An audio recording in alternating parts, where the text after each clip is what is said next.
આ જે મેનેજમેન્ટ કોટાની અંદર સ્કોલરશિપ મળતી હતી એ થોડા સમય માટે બંધ થઈ હતી અને એની રજૂઆત અમારા વિદ્યાર્થીઓ જેવી અમને કરી તરત જ મેં પોતે અમારી કેન્દ્ર સરકારને રાજ્ય સરકારને આના માટે રજૂઆત કરી. અમારા બીજા સાંસદશ્રીઓ, ધારાસભ્યશ્રીઓ અને આદિવાસી સમાજના આગેવાનોએ પણ આના વિશે રજૂઆત કરી અને સતત ફોલોઅપ અમે કેન્દ્ર સરકાર અને રાજ્ય સરકારમાં કર્યું. અમારી નરેન્દ્ર મોદી સાહેબની સરકાર હંમેશા ગરીબ લોકો સાથે,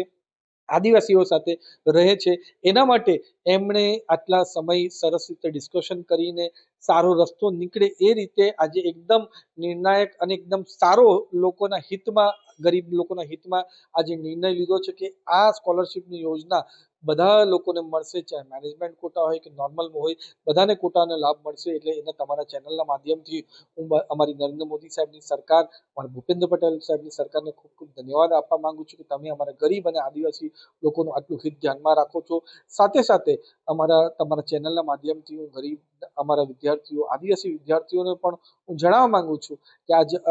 સરકારશ્રીએ આટલું સારું નિર્ણય લીધો છે, એનો સદુપયોગ કરીને સારી રીતે આપણે ભણીએ, આપણા દેશને ઉપર આવીએ,